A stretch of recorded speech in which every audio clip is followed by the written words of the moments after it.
Well, good morning, everybody. Welcome to the Underhood Show, presented by Mel Hambelton. Forward by Phil Nightingale and Josh Crawford. Morning, Josh. Good morning. It's a beautiful Sunday and 70. Yes, it is. Out Yes, it there is. in the beautiful world of Cakeland. So anyway, hey, everybody, it's a call-in show, 316-462-3673. Anything ailing your car, tires, brakes, batteries, I don't care. Whatever it is in the automobile world you want to talk about. And if you call in at the main desk there, 316-462-3673. Girls will tell me when to get past you on the podcast, and we'll get your question and get you something mailed out. For as always, Josh, what's in that package? So we'll mail it out to you, but it's going to consist of the works, which is an oil change and tire rotation. We use oil and filter products here at Mel Hambelton Ford. While we're performing that, we're also going to complete a multi-point inspection, checking over the brakes, tires, steering, suspension, all the safety-related components on that vehicle. You'll get yourself $10 to Mel's Diner, so you can get yourself something to eat and drink while you're here with us at the Big Corner. Complete nitrogen for your tires, so you get all the great benefits that nitrogen has to offer. And then a BG products package, which consists of a can of MOA or motor oil additive for your engine oil, and then 44K for your fuel system. Again, just getting that vehicle geared up and ready to go for that next 5,000 miles of driving. All right, 316-462-3673. Anyway, Josh, it's been a crazy spring break, hasn't it? I can't believe it's spring break, and it's March already for 2025, but it is what it is. Time flies when you're having fun, right? That has definitely been a busier week for us. You know, you get a lot of people that are home from college and stuff like that. Had the opportunity. So a week or so ago, we toured Pratt Community College, the automotive program through the shop, and visited with them. And then this week on spring break, South High, the automotive program over there, we had about 6 students that elected to do like a job shadowing deal on their spring break, which I thought was really cool, to take the time out to do something like that, and see what you're going to do or where you're going to go. I can think back, I don't know, I guess you probably working in your dad's shop, initially knew kind of this is what you wanted to do pretty early on. But I talked to a lot of young people on a lot of bases, and that just seems like they don't have any idea, right? And yeah, you get that a lot. I think the sooner you can kind of know where you're going, and the most direct path that you can choose to get there is definitely going to be more beneficial for them in the long run. I think of all the people that have degrees that they've never used or never even was a part of that study, and hate seeing people maybe have a bunch of college debt that they don't need. Well, my theory behind that is, back in my day when I went to the Votech school, I was considered not smart enough to go to college. Well, I would have never focused myself enough to go to college and put in work on those other classes and all that stuff. I had no desire. I squeaked through and get through high school because I knew I wanted to go work on cars. Yeah. Now today, I think the school counselors are still pushing these students, thinking they have to get a 4-year degree, and I think that is so wrong and is so bad today, strictly because you can go to a 2-year program and a trade school, come out of there with 1/5 of the debt, and probably making more money than you were making coming out with a 4-year degree of college. And you're right, Josh. There's so many people out there today that have went to college for a certain degrey and not even using it. They went in a whole different career path and everything else. Or the kids will get into college and they change their what they're degreeing in 3 or 4 times before they figure it out what they're doing. I mean, I think that's a waste of time, waste of money, and everything else too. But these trade schools have got to get looked at more seriously, because we need the good labor people out there today, like our technicians, like our plumbers, like our electricians, and that's it's a great wage today compared to what it was years ago. From that fact, and I think these school counselors and these parents have to realize that what's best for their kids is not always a 4-year degree college. And I agree, there's a place for college. I get it, but not everyone has to go, and that's not the only place a kid's got to go after high school to be able to function in life after that situation. And I just see I'll tell you, I see the credit apps when we're bidding cars in the debt that people have for school debt, college debt. It's crazy from that part, and the amount of money they're making, and they could go into a trade school 2 years, maybe in a 4-year trade school, maybe in a 1-year trade school, I'm come out of there with so much less debt. Everybody's talking about, I went way back when they were wanting to relieve everybody's college debt. Well, by damn, I paid my dues. Well, that's what, yeah. Okay. I didn't get anybody to relieve my debt. I made the debt. If I made the debt, I paid the debt. Yeah. But I'm sorry you had to spend all that money to go get a degree that you're not making enough to pay it back. That's your fault. Should have realized what you were doing before you took those debts out and everything else too. But you can go to a trade school, come out of there with hardly any debt or a little bit of debt or whatever, but it can be paid back very quickly and very easily for that part. And these school counselors and these teachers have got to let these kids look at what they want to do. So when I see you and Kelly walking around with those kids, I mean, I never got that opportunity. My interview when I was to another shop in the town of Halstead. Oh, really? I went and interviewed them, talk about it, about being a technician, because I knew that's what I wanted to do. But when I knew I wanted to be a technician, I really never set out to think about how much money I was going to make. I just loved working on cars. There was the passion of doing it. I wanted to do it. Yeah. Then once after I got out of school and started trying to make money, it was hard because I didn't find the right place to work for. And then when I finally did find the right place to go to work that had plenty of work and paid me well, I was very successful at being a technician. And I still tell you today, of all the jobs, I've sat in every seat in the dealership. I'd still love to go back and work on cars. Yeah. I mean, that's still my favorite spot. And that's something that I was, trying to convey to the students, or every time try to convey to the different classes and stuff like that. And that in the sense that, okay, yeah, this, if for a motivated individual, this can be an extremely lucrative career path, but for me, it was the sense of pride that, it didn't matter what you pulled into my stall.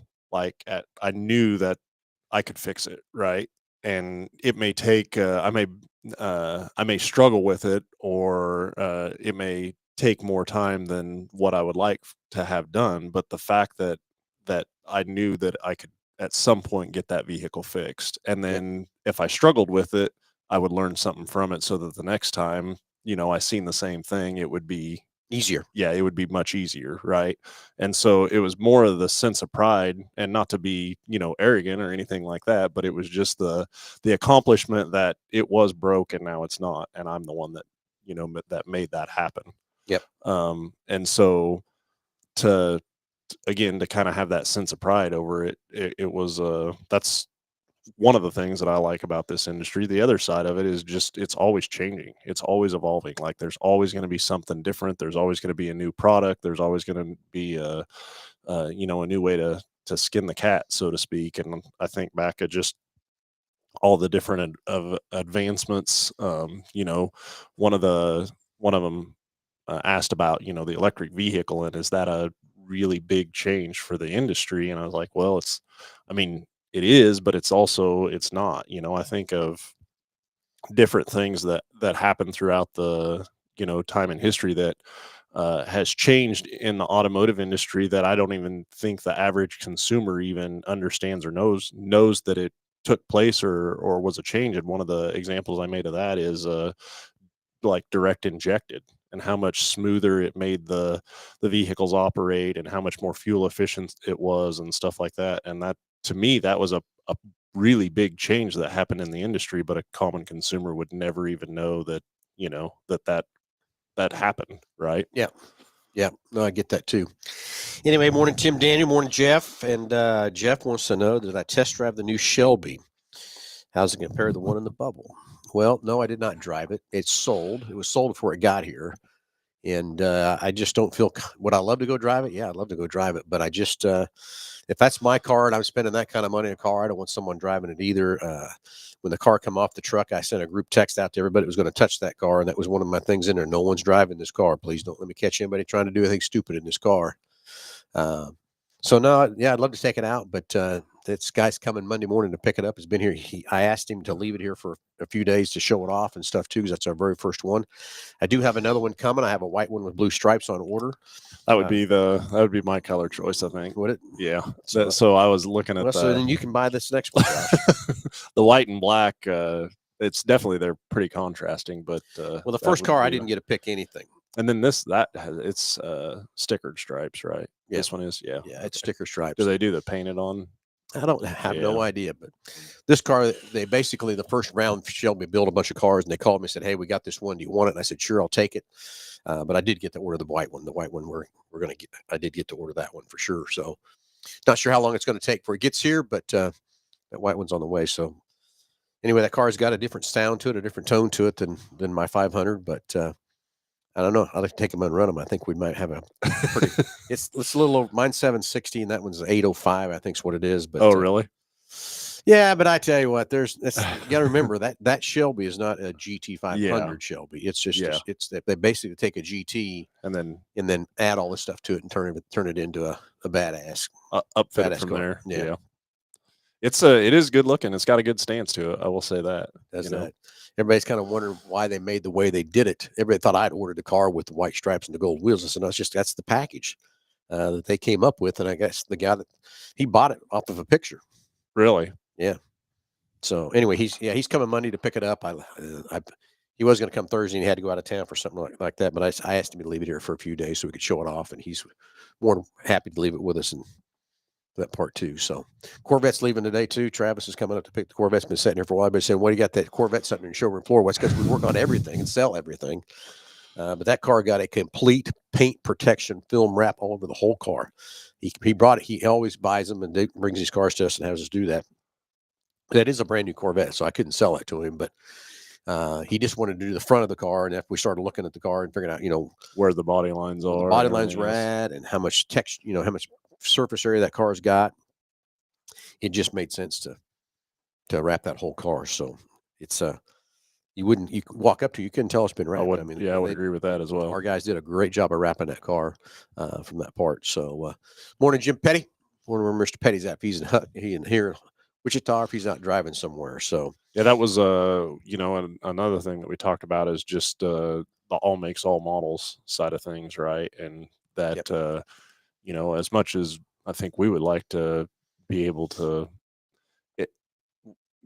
support everybody with a Ford vehicle, like understand that everybody has a different opinion and wants to drive something different, but from a technical side of things or the mechanical side of things, like every nameplate has a service center behind it.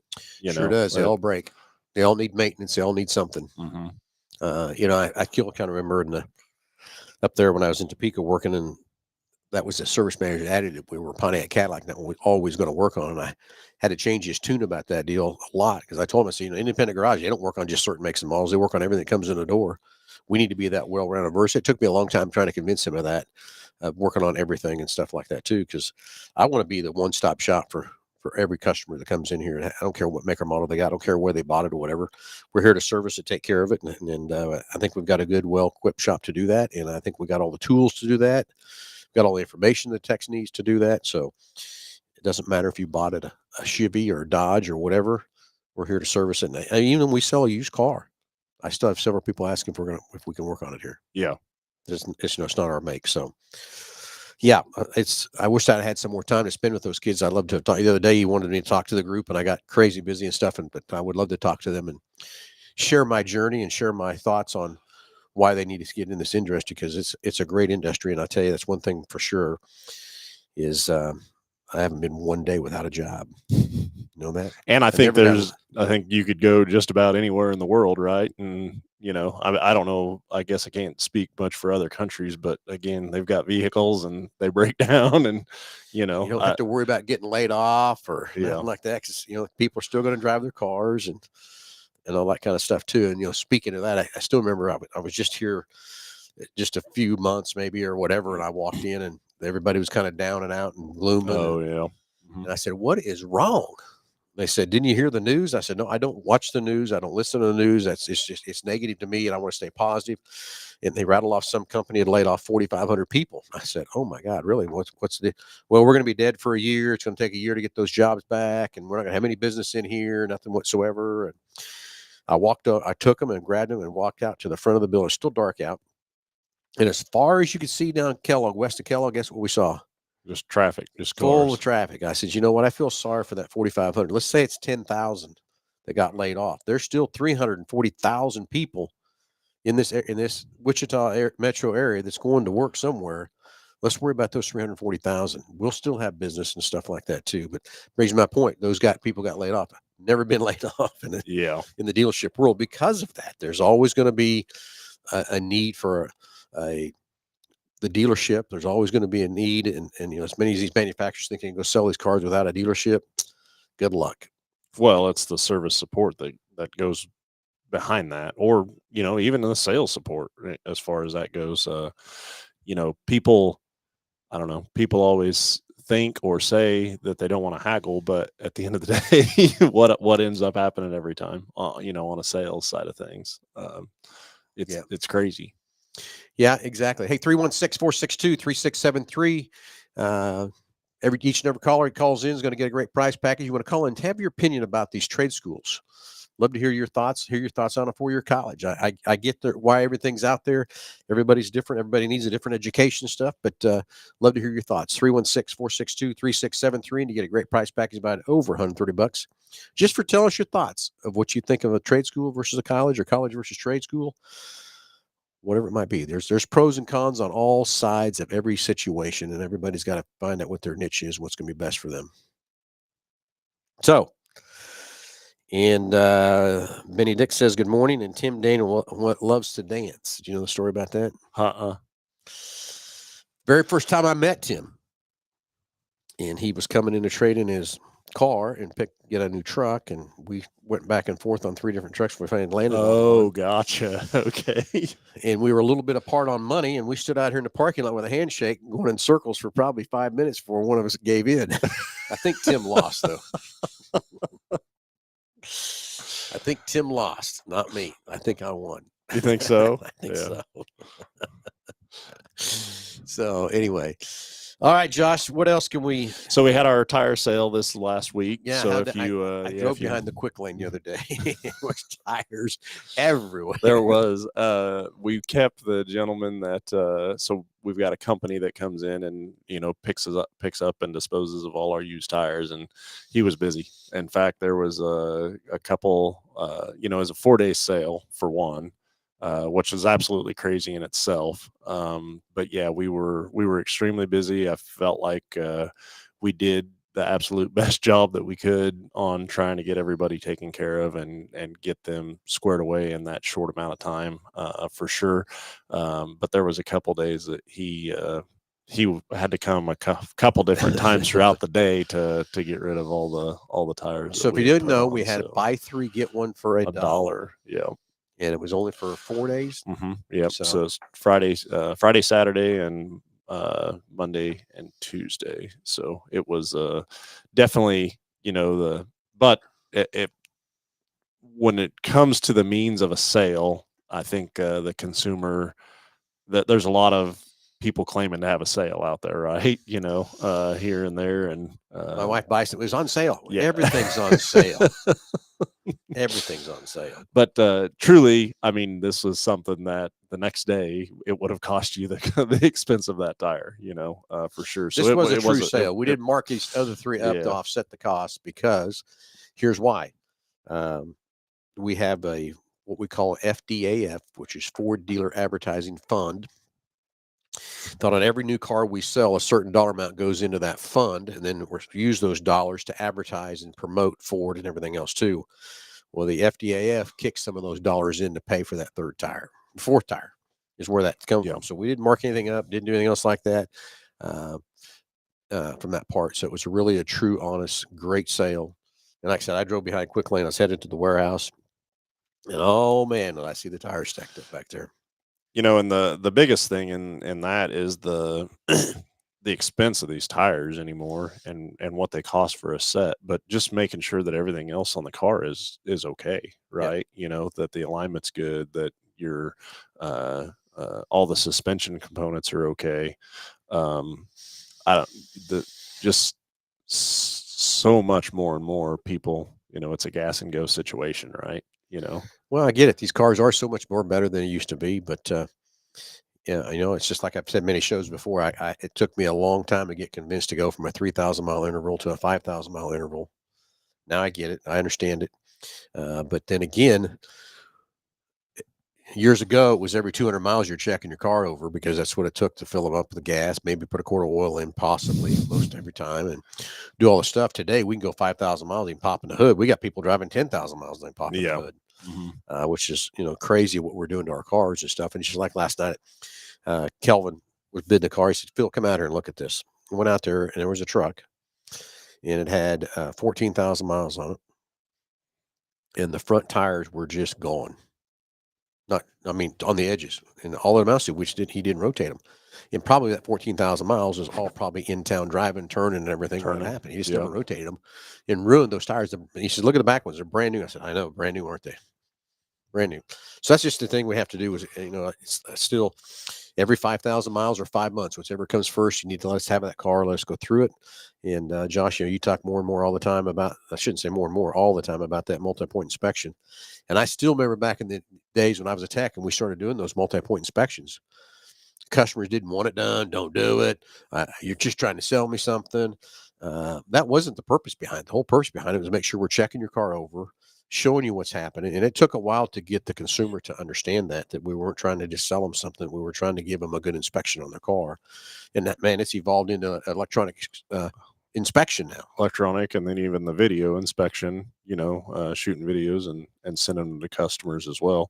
The flip side of that is just on these inspections is, from our perspective is, I want you to know what the shape of your vehicle is in. As far as purchasing something, not purchasing something, I can walk through the shop on a daily basis and see stuff that has been put off or neglected, and it just cost a larger dollar repair. And so if you don't want to do something It's your choice. up to a certain point, it's your choice. When it gets extremely dangerous and you're, have the potential of involving other motorists at that point, then that's, a different conversation. But if you want to put something off or delay something, and it's just potentially going to cost you more in the long run if you don't, from that perspective. And the the other thing on the multi-point inspection is, I believe that you can have two different experiences with a multi-point inspection, as in the person that is inspecting that vehicle, if they're at a smaller shop, don't really see a whole lot of vehicles, or it's just a person in a garage kind of looking things over, versus somebody that's seen so many of that vehicle's makes and models, and Yep. know what the places to look are for history of repairs. And hey, I know on this vehicle that the right rear inside brake pad wears the fastest out of all of them. And so they're able to understand, and when they see the volume of vehicles that we do, I do believe that it makes our guys better at doing a more thorough and complete multi-point inspection on that car. 100%. It's kind of like the Maverick came out with a recall on the rear cameras, and we had a gentleman up in a little small town up in northeast Kansas, and salesperson was working with the customer to get it scheduled, and he's basically just said, "Hey, I live far enough away. I'm just going to get it done up here." And I knew what town it was in. I knew it was a pretty small dealer, and we kept getting the salesperson couldn't get it done, couldn't get it done, couldn't get it done. So I picked up the phone and called the customer, and he said, "Well, that dealer up here told me I have to wait for the notice in the mail to come in before I can get my recall done." I told him, I said, "Hey, that's farthest from the truth. That's not true at all." So I picked up the phone, tried to get a hold of the guy he talked to. Of course, that guy wasn't there. Talked to another guy, and he said, "Well, yeah, we got to wait for the letter." I said, "No, you don't." I said, "Do you have access to FMC?" And yeah, I said, "Would you look up the VIN and you can see that it's there? And can you take care of this for me or not? Because if you couldn't, I was even We going to need to go. go get it. He didn't want me to drive. He didn't want the miles. I was ready to get a trailer and go trailer it back for the guy because it's not his fault. Yeah. Finally, got the dealer convinced, and then he said, "Well, it's going to be 2 weeks." I said, "Come on, it's an hour recall. Surely you can work that in somewhere before 2 weeks could get it done, because Ford's honest to get these recalls completed on these Mavericks." And so finally, he's going to take it in Monday and get it taken care of. But that's just the other deal of an experience of what I run into all the time. of dealers not being properly trained and stuff. So it isn't just going to a dealership all the time; it's going to the right dealership. Well, and I think that's huge as well. And use that analogy all the time about if you go to a busy restaurant, right, then Well, they're offering probably pretty good service. But if you go somewhere at lunchtime and there's nothing going on, it's like yesterday. Me and Nick were over in Hutch working on the race sponsorships and stuff. And I told him a restaurant that I knew of, and I said, "Hey, let's go there real quick." And okay, so I haven't been there forever, and it's 12:30. There was nobody there. Do you think we went? We didn't. We went somewhere else. We passed because that is true. I mean, if that's a good place to eat, it's going to be busy. Yeah. From that part, it's the same thing with any dealership. If they're not busy, something's wrong. That they're not busy or whatever.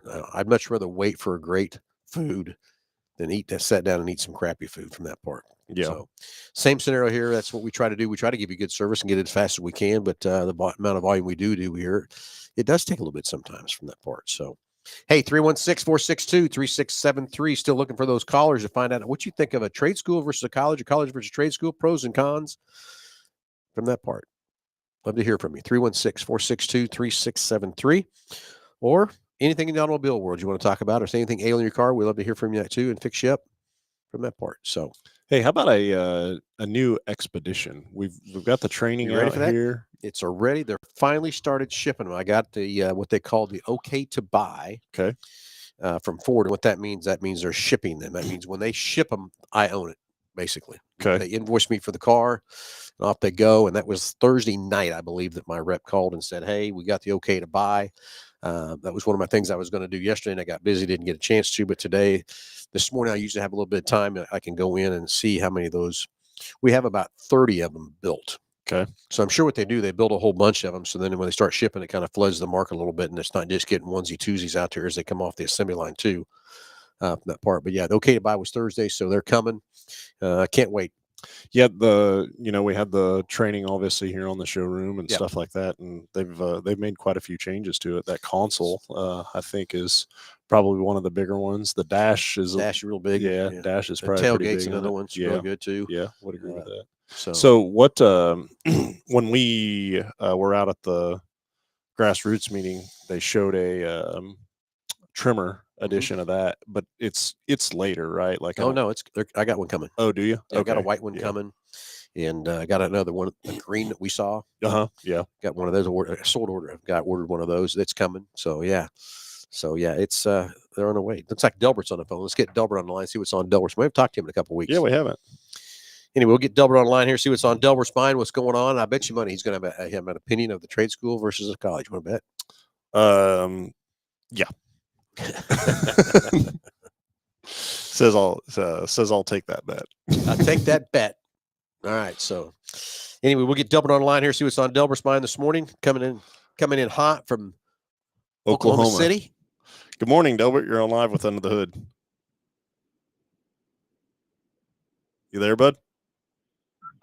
Yeah, I'm here. You there? Yeah, we got you. You're on live with Under the Hood. Oh, we're getting a bad connection with Delbert. Yeah, you got us? Yeah, I'm here. Okay. I got good signal and everything. Well, good deal. Yeah, we got you now. So, what's happening in Oklahoma City? Well, that's where I live. Gotta love it out here. Yeah, I get it. Anything new and exciting happening, or are you calling in to talk about what the difference between the pros and cons of a college versus a VOTEC school or trade school? Well, You've been what? High school. Yeah, sorry, you cut out there. As you guys know, I never used it after that. And the reason I didn't use it because it wasn't paying very good at the time I took my course. But today, I think they could do better on a 1 or 2 year VOTEC school just because they could make more money.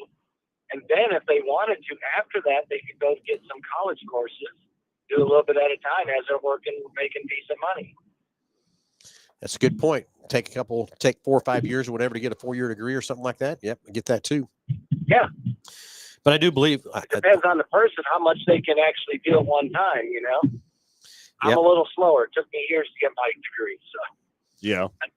Well, I'd still be trying to get mine. One class at a time. That's all it takes. Yeah. So you were in the service, right? Yes, sir. Yeah, that's what I thought. And so did you do that out of high school?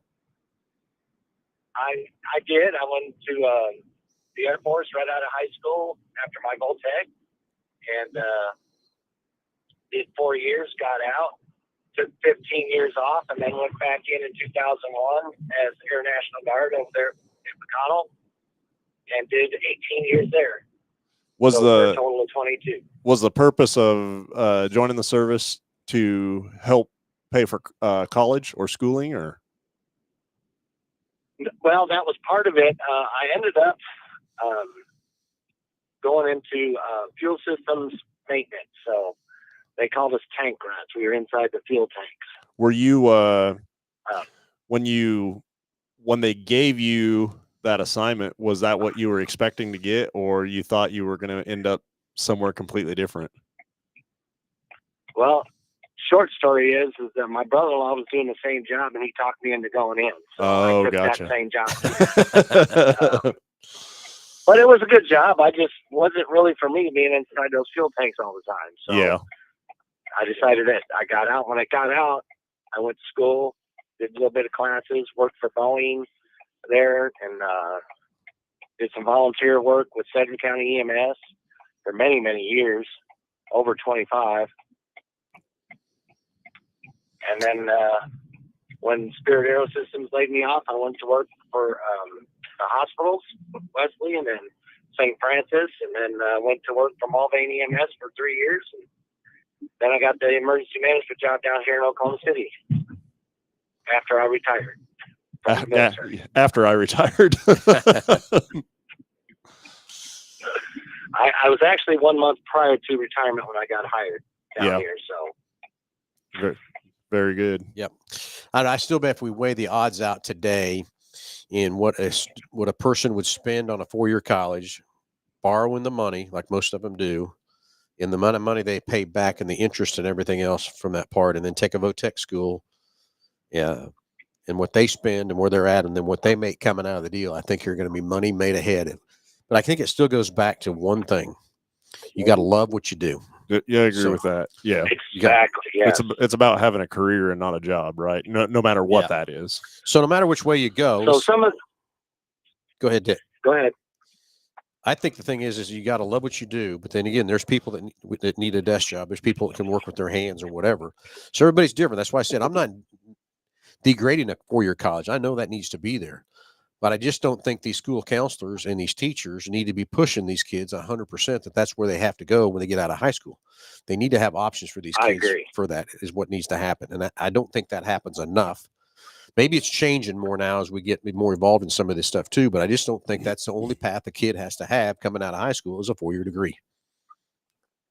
Well, I would recommend looking into the military and see if there's something they'd like to do there. Get into that because they still give you educational money. So especially in the Air National Guard or Army Guard, you can get money for going to college. Get a small paycheck every month if you're doing the weekend warrior thing, as we like to call it, and get a college money and pay for your college while you're going and working and do a full-time job doing something else. It makes you more rounded as a person. And maybe you find, hey, what I'm doing with the military isn't what I like. 4 to 6 years later, depending on what contract you sign, you could get out and just keep going with whatever else you're doing. Yeah, and I go think back to college. Back when I was coming out of high school, the military had a different reputation than what they have today. I think for what you thought you had to do from that part, because I know that even when I was in Salina, right out of high school, a couple of years, I had a couple of guys approach me about doing the National Guard and stuff, and I just didn't. I didn't like the opportunities. I didn't like the stuff. And I think they've evolved too now to attract more people to be interested in their program. And I think I think that is a great opinion, Delbert, another alternative for these kids to look at, to find out if that is a career path they want to go down or a career path they need to go down or whatever. I just, so let's take it again. It's almost like going to VOTEC school because you get your training paid for. And then you go out, you do that job for the military, whatever you chose. I mean, We got a lot of security force people from the Air Force go out and get full-time jobs as police officers. They didn't know that's what they wanted to do, but hey, they liked it in the military and they went into security, or some of them went into security. OSI, that's another great law enforcement agency for the Air Force. Yep. Then you've got your pick of things to do. Maybe you want to go work for the FBI. I knew a guy in Wichita that did that. Yep. And of course, we can't know where he's at. Only his family can. But yeah. So that's the other thing about, getting shipped over across the country or something like that too. I think some of the fear there, but I think if it's so now it's not just a VOTEC school or a college. So maybe we need to throw that as a third way, is going into to serve your country and work in the military. It's one of the 5 branches that there is. And so there's another alternative I really wasn't thinking about too. So there's really 3 things these kids need to look at and go through that, and not just be struck into saying, you got to go to KU, or you got to go to K-State, or you got to go to WSU. And that's your only way you can go make a good career, make good money and stuff in that part. It's just not that way. Not anymore. Now, it was back in my day too. Yeah. So, but I wasn't even thinking. The military's an option. You could go to VOTEC, do your VOTEC and say, hey, maybe that's working out. After your VOTEC, go join the military, do a few years there. See if that's what you like. There's options out there. It's just not, you have to go to college. You have to go to VOTEC. There's so many different options today than when Phil and I think even Josh was given when he got out of high school. Yep. I get it. Get it 100%. I think Josh, though, he was a mechanic all his life. So yeah, I think he came out a mechanic, I think. Just always fixing broke stuff. And it was out of necessity early on, Hey, but look at it's worked out for you. Yeah, no, I agree with that 100%. Josh, I'm going to say that too. Fixing broke stuff, but I broke some of that stuff. Well, okay, yeah, there is something to be said of that. And well, that worked. Now, what happens if we do this or this, or Yeah. Like I said, I told that one time I was in my dad's shop and I had my Chevelle in there and the motor's out of it. And that guy walked in there and goes, "You got wing nuts on that thing?" I went, he says, "Every time I come in, you got motors out of that car. You got to have wing nuts on there to get it out of there easier." Got a zipper on it. And he was good at getting it in and out though, wasn't he? Oh yeah, I tell you, I could have that thing out in about 20 minutes after I got it really good at it. My boys have dirt bikes, and I had one growing up, as a kid, but I spent more time freaking working on mine than I ever did riding it. And that's usually the problem with dirt bikes, is they break down all the time. You got to fix them all the time. So yeah, understand that completely. Yeah. Well, Delbert, you brought some more life to the show. That's my thought process. I went to a school in Ohio, and it was a great school. It taught me everything I need to know: how to build a house, how to make things, how to do fine woodworking and things like that in a 2-year VOTEC. So, I think automotive's 2 years as well. Am I correct there? I mean, there's all sorts of different programs out there. I've seen them as condensed as, as a 6-9 month course. And as, I've seen 4 months course or 4-year course from that side. So I hope they're good courses that short of time, because there's a lot. Well, and so, a lot of times when you get the smaller courses like that, like they're just focused on like maintenance type stuff, and so it would be like a quick lane technician or something. Yep. And and again, that 4-month course to get a quick lane technician up and running, if we could get that guy like that, we can train him up, and we've done a lot of them. We brought him up through the ranks all the way through to being a full-fledged line technician, making good money. We had these, and then maybe even taking Josh's job when Josh decides to retire. That's there you go. Could happen too. Could happen for sure. The one of the things that I was trying to convey to these students, and it just happened to work that way. So there was 5 students that came up here and spent their day, shadowing some technicians, and they got to spend some time with those guys in the shop. And out of the 5 of them, 3 of them were with technicians that started as an apprentice, right?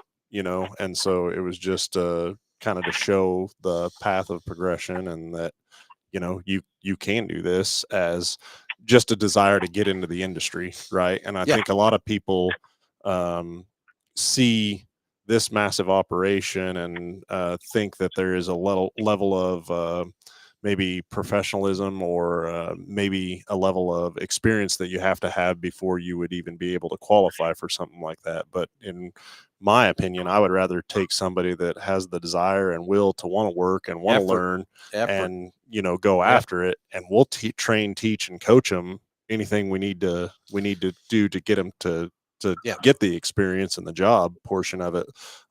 That's, to me, is way more important than what or how much you know. Or how about somebody like me knows enough to be dangerous, but not enough to really do a job like you do. So, yeah, that's. Did I say that? I didn't mean that. I think you did, Delbert. I mean, that's okay. Oh, dang it. Yeah, but yeah, that's the whole thing that I look for anymore in hiring somebody is the effort, the attitude, the desire, and the character behind it. But man, if you put the effort out to it, you'll make it one way or another with us. That's for sure. To get to the right program, I don't care what job it is here in the dealership. It was kind of funny. We hired Matt to be our new GSM, and that's the first thing he was up in the meeting yesterday talking about to the young guys. Was saying, if you just give me the effort, I'll teach you the rest of it. Just give me the effort. Cool. And it makes good sense to me too. You just give us the effort and stuff too. I kind of like I remember talking to a gentleman. He said, "Go watch this YouTube video," and it was with Mark Cuban, talking about how he hires people and stuff too. And he says one thing he looks for. And he said it too: effort. Just put out the effort. There's too many lazy people out here today that want to just collect a paycheck and go on, and then they're mad they didn't get the right paycheck or whatever. But it takes effort. I don't care what job you're in, what you're doing.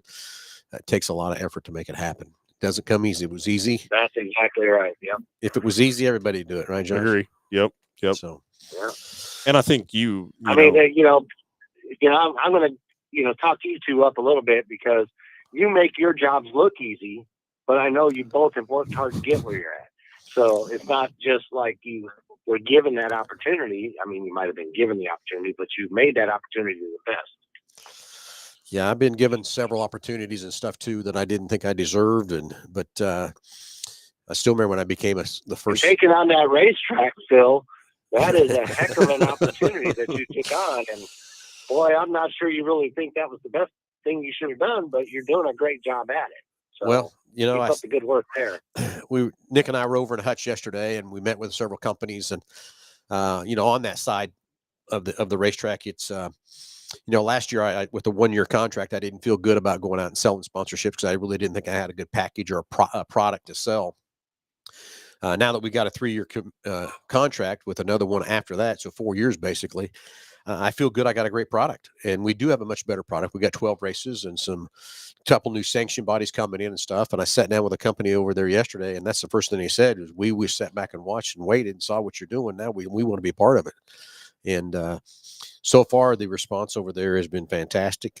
All the companies and all the business, even here in Wichita, the companies that have jumped on with us and stuff too. All of our partners from last year are still on board from last year again, so that's huge. But yeah, you're right. It's a deeper, a bittersweet, right? Yeah. Like yeah, it's I knew I bit off a chunk when we jumped in this deal, but I didn't have a big enough bite, I can tell you that. But it's been fun. It's great. But the response over there in Hutch from the community and stuff is fantastic.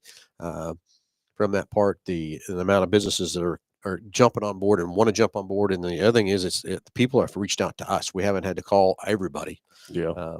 But as we went around yesterday and talked to several different companies and stuff, the best part about it is we got 0 no's to everybody we talked to. 0. So nice. Yeah. So if you haven't been following Salt City, jump on that page too and like that up. We're going to be live next Wednesday at 6:00 for some more updates and things from that part too. First race is April 25th, and then we're going to practice April 24th. Josh, if you want to get something, come out and practice, you can. Got something? That is an itch that I don't want to start scratching. I will tell you that right now. Yeah, it's I'm too much of an all-in kind of person. Yeah. Some more highlights. If you're any kind of a race fan or anything whatsoever, you would know who Ken Schrader is. And Ken Schrader is going to be our Grand Marshal on the July 18th, 19th race with the Silver Crown cars. And we're going to have both night support classes of IMCA. support classes. So Ken Schrader is going to be running both nights with us in an A mod. We normally would That's run the A awesome. mods on Friday and run the B mods on Saturday, but he is coming and he said, well, I guess I'll have to find something else to drive Friday night. And I said, no, we'll run A mods both nights for you. Because he was going to figure out another car or something to go. Of course, he's got a garage full of cars. Yeah. But anyway, if you don't know Ken Schrader, go look him up. He's a well-known driver. We interviewed him. He's driven in every state, raced in every state except Rhode Island and Hawaii. And I don't think there's a racetrack in Rhode Island. That's why he hasn't raced there yet from that part. But there is racetracks in Hawaii, but it's a little tough. I'm not sure there's one in Hawaii. There's not enough room. Yeah, there is. There's racetracks in Hawaii, but the problem is getting his cars over there. Is there? Yeah, there is. But yeah, he's raced NASCAR. He's done it. You name a car, he's raced it. He's even raced the Silver Crown cars, and we even kind of teased him a little bit. Thought maybe he'd go find a Silver Crown car to get into. But he's going to bring his IMCA modified and run with our IMCA classes. So you IMCA A mods, get ready because he's ready to go and everything else too. So it should be a fun time with that race. That's kind of be our highlight. Of course, we got a lot of we got the first race of the Heartland Modified Touring Series, and they kicked off last night at Humboldt.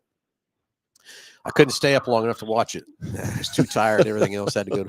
So I missed the end of that race. So they run again tonight there at Humboldt. So if you need something to do or whatever, jump out there to go to Humboldt and watch the Heartland Modified Touring Series race over there. They put on a great show. So that's going to be our first show on April 25th for that part. So it's going to be a fun year. Fun year. Going to be exciting, that first show. It will. You better come, Delbert.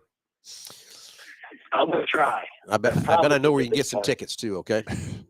Yeah, it's on Racing. I know. Go on there and get the tickets, and they're not really that expensive either. $18. So, $18 is all yeah, it costs that's you get cheap. Yeah. Well, unless you get a pit pass, but yeah, $35 for a pit pass.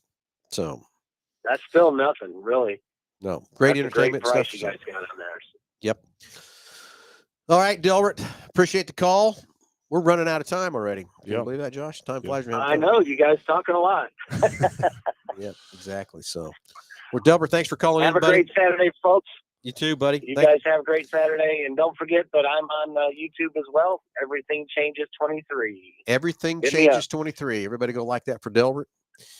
And on YouTube, Everything 23. Everything changes. Everything 23. changes. Everything Changes 23. There we You go. want to tell everybody what that means? Well, that was because I started it in 23 because of some incidents with doing Lyft driving.